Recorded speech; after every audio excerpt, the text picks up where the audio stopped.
Well, hello everybody. Welcome to Chapter 4 of Accounting Principles. This again is Professor Sam Lanzafame. And today what we're going to talk about is how to do an accounting 12-column, or actually 10-column worksheet. You can see we have 5 categories: unadjusted trial balance, adjustments, adjusted trial balance, income statement, and owner's equity balance sheet.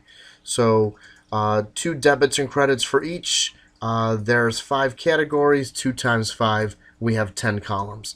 In our last session, we talked about adjusting entries, and now this should really help you understand the process even better.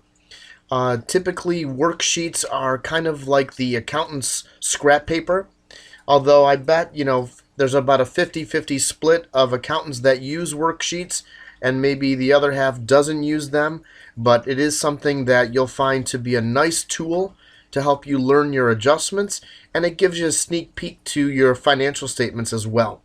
Okay, so let's get started here. We have some adjustment information to the right, and I've created 4 scenarios, and what we're going to do is hopefully insert those scenarios into this worksheet, and then we're going to complete it. So just a quick little reminder, just in case you forgot. Remember, we want to be on the lookout for some key words. Words like used, expired, accrued, incurred, earned, and any form of the word depreciation. And I'll go with it ending in D just so it doesn't feel left out. So notice all those words are action words. They're all things that happened. So basically, this adjustments column that you see here in the worksheet, this is all for the action. So anything that was used, expired, accrued, incurred, let's put these keywords in a particular color. Let's make them nice and blue, and we're going to make this blue, the adjustments column. So we want to basically figure out what has been used, and we'll put that in the adjustment column. What's expired, what's accrued, what's incurred, earned, or depreciated. Okay? So first transaction is office supplies had an ending inventory of $100. I'm reading that to the right, that letter A in yellow. And what we want to do when we're doing a worksheet, here's a great strategy to implement. Look through the list that we have over in column A and find 2 accounts that have the word supplies or office supplies in the name. If you have spotted them, you notice one is office supplies, and we'll put that in the same yellow color as the instruction, and the other one is office supplies expense. If you remember from the last chat and previous chats, I mentioned to you that we had shopping cart accounts, and the shopping cart accounts always go up, and one of the shopping cart accounts was expenses. So remember this rule: always debit expenses. And this is a rule that you follow under normal day-to-day conditions. When we close the books, we'll finally break that rule. But under normal day-to-day situations, you're always debiting expenses. And just to remind you of some other ones, always debit drawing. Another one that we had, always credit revenue. And another one we had, always credit capital. So these were rules that we've been following since we basically have learned debits and credits. And since the very first chapter of accounting, we know that these 4 were the shopping cart accounts, and they always went up. Okay? So how does an expense go up? You debit it. How does drawing go up? You debit it. If that sounds foreign to you, go back and re-listen to some of my previous sessions, and it will become super clear. always credit revenue, always credit capital. So just a few little reminders as we go forward. Okay, so if you implement the first instruction or first rule, always debit expenses, and take a look at the two accounts that we put in yellow over to the left, one is office supplies and the other one is office supplies expense. Well, which one are we going to debit? The expense. Why? Because we always debit expenses. So here's what we're going to do. We're going to end up debiting the office supplies expense in the adjustments column, and we're going to end up crediting the office supplies. Remember that your debits have to always equal your credits when you are doing accounting. Never an exception to that rule. Never. Okay? Debits must always equal credits. You must always be in balance. So now the question is, do I use the 100 that was given to us in the instruction, or do I have to do math? Well, if you remember, if there is a key word in the sentence, you don't have to do math. So with supplies, the key word is typically used. I do not see the word used in letter A, so that means I have to do math. I've got to figure out what was used. How do I do that?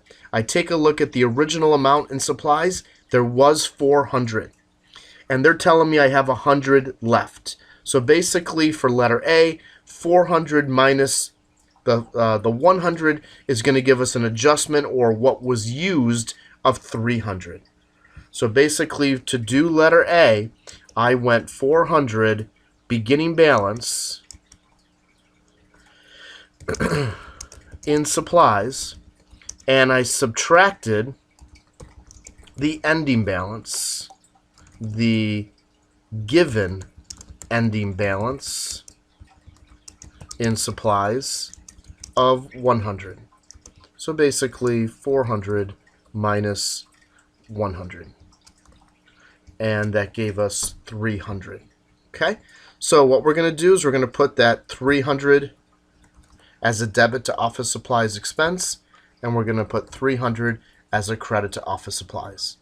We also have this little gutter in front of the credit column and debit column, and what we're going to do with that gutter, or with those gutters, is we're going to utilize the lettering that was given to us in the instructions. This way we're able to kind of keep these transactions straight. Because what if we had a transaction, another transaction with 300? It gets kind of hard to follow, because in real life you don't use color coding like I am. So the lettering would kind of do the same process as the color coding.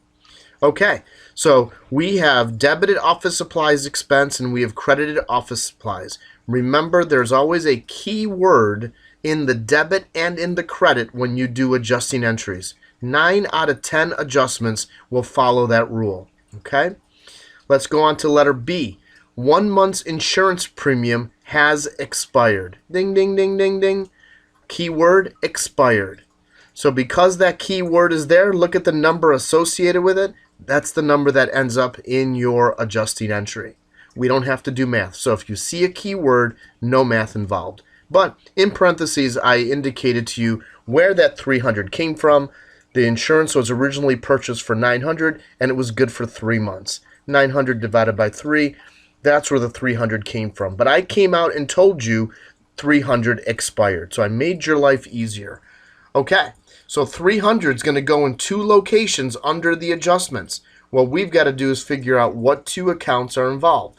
Well, we're dealing with insurance. Do you see 2 accounts in this list that have the word insurance in the name?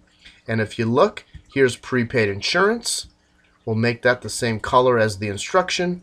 And if you scan down, we saw prepaid insurance, and here's insurance expense. Okay, so we've got our 2 accounts involving insurance. Which one do we debit?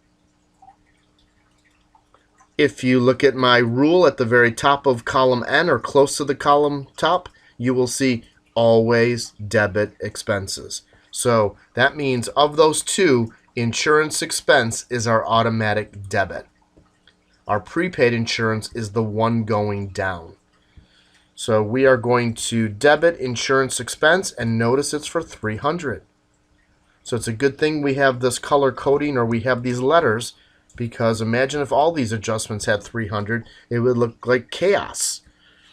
But notice the two accounts involved both had the word insurance in the name. One of them was the expense. Boom, automatic expense. Automatic debit. Always debit expenses. Okay, let's move on to transaction C. Accrued. Ding, ding, ding, ding, ding. Accrued. Magic word, key word. If you see a key word in the sentence, the number associated with that key word is the number that goes into your adjustment. So accrued wages were 200. 200 going into our adjustments column in two locations. So we now have to figure out what accounts would have the word wages in the name. Okay, and you look through the list over here to the left, I see wages payable. And I scan through, and on line 16, I see wages expense. Which one do we debit? That's right. Why? Because you always debit expenses. So if you said wages expense, you are right. If you did not say wages expense, you weren't paying attention to what I was saying earlier. Always debit expenses. So transaction C, and that's going to be for 200 for wages expense. Transaction C again, and this time we're going to credit wages payable. Okay, so we have completed 3 of the 4 adjusting entries so far. Letter D, depreciation. Ding, ding, ding, ding. Keyword. Any form of the word depreciation is going to be basically a word that tells us just use the number in that sentence. But we got a little dilemma. And the dilemma is I gave you an annual figure and I also gave you a monthly figure. So what do you think we should use in this problem? I mean, if you think about it, letter B was for the month. So that must mean this is all for the month. So even though I gave you the annual number, we're going to use the monthly figure. I gave the annual figure just so you can see how I came up with the monthly amount. So I got that by taking $2,000 and dividing it by 12. It actually comes out to 166.6s, rounded up to 167 a month. Okay? So because the word depreciation was in the sentence, we're going to use the number that was given. Since we're doing this document for the month, we're using 167. If we were doing the whole document for the year, I would have used the 2,000. You will always know if you're doing it monthly, quarterly, semi-annually, yearly. You'll always know before you start. Okay, we want to adjust the delivery equipment, but we're adjusting for depreciation. So find 2 accounts in the list that have the name depreciation in it. And if you scan through, line 10, accumulated depreciation. Remember last session we had accumulated depreciation when I mentioned to you that this was a contra asset, carries a credit balance. Notice all these other assets carrying a debit balance, and then accumulated, the only asset that carries a credit balance. So accumulated depreciation, and then we also have depreciation expense. Which one do we debit? You better have said depreciation expense. Why? Because you always debit expenses. That's why. So don't overthink it. Just take it for face value. So if in the list I had goober expense and goober payable, which one would you debit? Goober expense. Why? Because it's an expense. Doesn't matter what the front word is. If it's an expense, you're going to debit it. And the other one automatically gets the credit. Keep it that simple for yourself. Don't overthink things. Okay, we're going to put 167 as our debit to depreciation expense. And then we're going to put 167 as our credit to accumulated depreciation. Okay, so we've completed the 4 adjustments. Now let's tally up what we have. So I'm going to let Excel do all this work for me.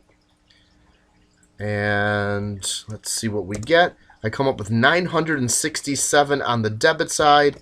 I want Excel to do the work for me again. So I'm going to insert the same formula in column G, and I get 967 one more time. So we are in balance. We now move on to the adjusted trial balance. So a couple of little clues about the adjusted trial balance. Clue number 1. The adjusted trial balance numbers will appear in the same location as the first trial balance that you see over to the left in columns B and C. So if something was a debit, it continues to be a debit. If it started out as a credit, it continues to be a credit. So normal balances have to be in place. Okay? So just remember that about the adjusted trial balance. When we update the adjusted trial balance, if there was no adjustment, then the original number takes its same place where it was. So like for example, cash was not involved. We shouldn't be surprised by that. Remember last session I said cash is not involved in adjusting entries.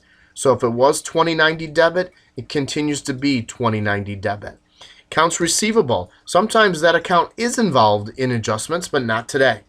So we're just going to copy that 4100. Okay, so now we get to supplies. You will notice that supplies started out with a 400 debit balance and we credited the account for 300. What's my new balance and where should I put it? Should I put it on the debit side or should I put it on the credit side? I'm going to give you 3 reasons why the debit side was the right answer. Reason number 1, I just said a couple of minutes ago, wherever the original number was, the new number is going to be in the exact same location. Keep it simple. Reason number 2, supplies is an asset. Assets always carry a debit balance. Reason number 3, which number in the office supplies line is bigger, the 400 or the 300? Of course, the 400. The debit number is bigger than the credit number, therefore your balance is a debit balance. So your balance is retained on the larger of the 2 sides. So I'm going to subtract 300 from 400 and notice my balance 100.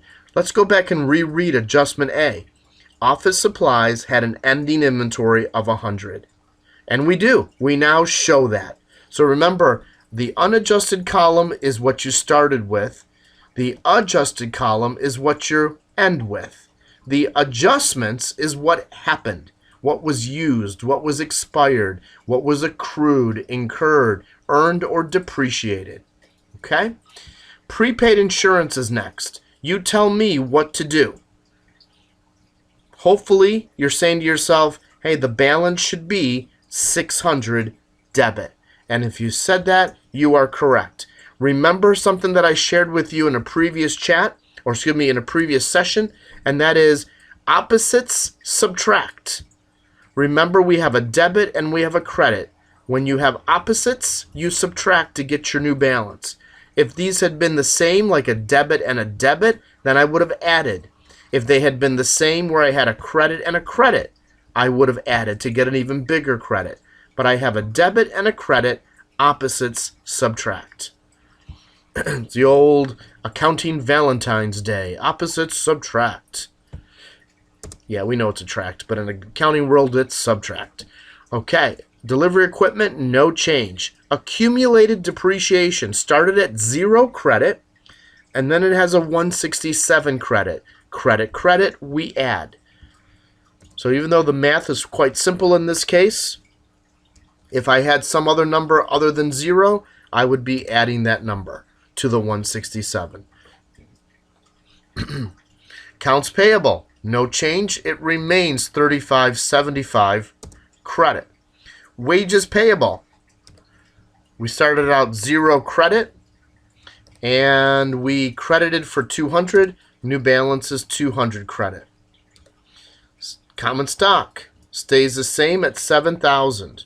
Actually, I need to change that to capital. And I need to, actually, I'm going to change this to, how about John Davis capital. And we're going to call this one John Davis drawing. I had some corporation lingo in there, and we don't want that. This is a non-corporation example. So capital has a credit balance of 7,000, but just because it just happened, common stock in a corporation is equivalent to our capital account, and dividends are equivalent to our drawing account. and we'll talk about that in a future session. But for right now, we'll stick with non-corporation language. Okay, so John Davis drawing is going to remain at $430. And then we've got professional fees. Remember, professional fees is our revenue account. Just because it doesn't have the word revenue doesn't mean it's not revenue. If you ever have a cryptic revenue title like this one, you can always locate it easily because it's right in front of your very first expense or right above your first expense. So the expenses start on line 16. The account immediately above it has to be revenue. Has to be. No option. Okay, speaking of wages expense, I've got 900 debit, 200 debit. What's my new balance, and where do I put it? We've got a debit and a debit, so you add these two together. And 900 plus 200 is going to give us 1100. Advertising expense did not change. It remains 175. Telephone expense did not change. It remains 180 debit. Office supplies expense went from 0. Originally, it was adjusted for 300. So basically 0 plus 300 is going to give us a new balance of 300. Same thing with insurance expense. New balance is 300. And finally, depreciation expense. New balance is 167. Okay. So let's see if we are in balance. I'll let Excel do the math for me. And let's see if this works out.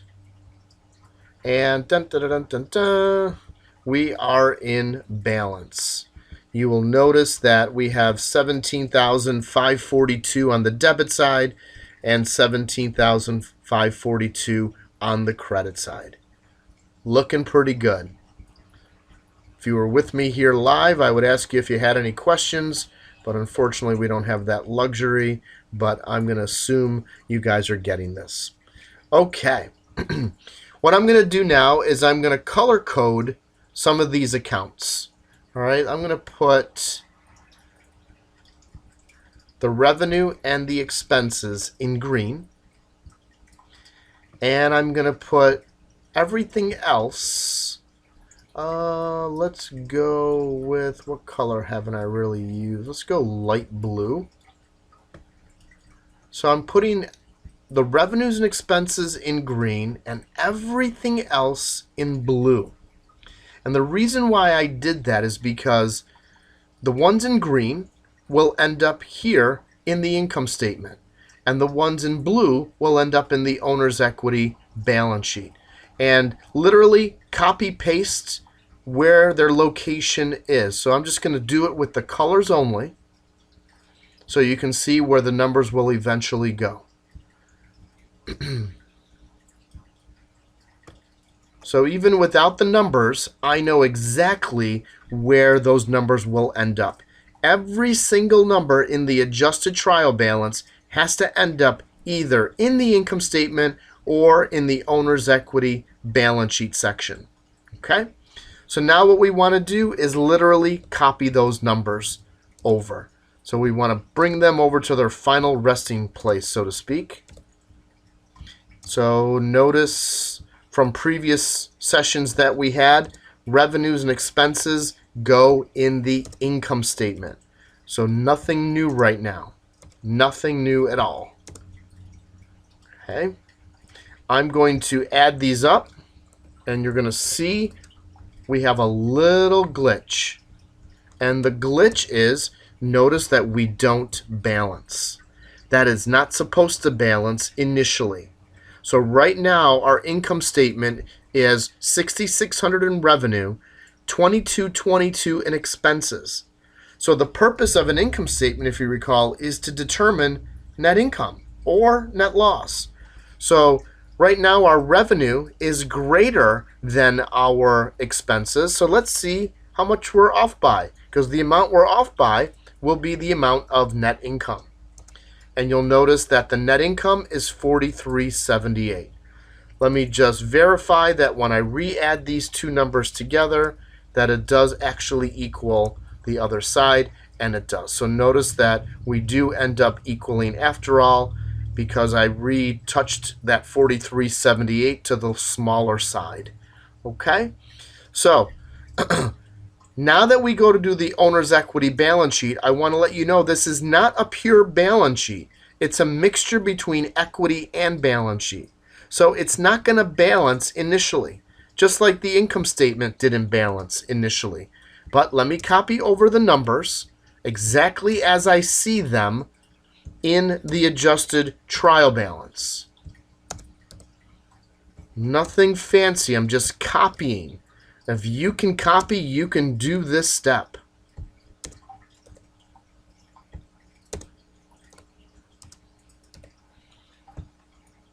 Sometimes we screw up when we copy. I know sometimes I do that. We have our guard down. Okay, so let's check the math. All right, so I'm going to copy this formula that's over here, and let's see if we're in balance. We're not going to be. Hold on a second. Shouldn't be that. Let me redo it. Here we go. That side equals 15,320. And this side equals 10,942. So as predicted, these two sides don't equal. So here's what you're hoping for. You are hoping that when you subtract 10,942 from 15,320, that it equals the same number you were off by in the income statement. Let's see if it happens. 15,320 minus 10,942. And phew, it equals. All right, so let's just double check the math. 10,942 plus the 4378, 15,320, and we'll bring down the other 15,320. And that, my friends, is what we call a 10-column worksheet. Okay, that concludes this session. When we start the next section, I will basically start right from here. We will then do the financial statements that are associated with this document, and then in another session we will do the closing entries that are associated with this document. So we're getting very close to ending this whole principles unit from chapters 1 through 4. Okay? Have a great day, and we'll see you next time. Thank you for being here. Bye-bye.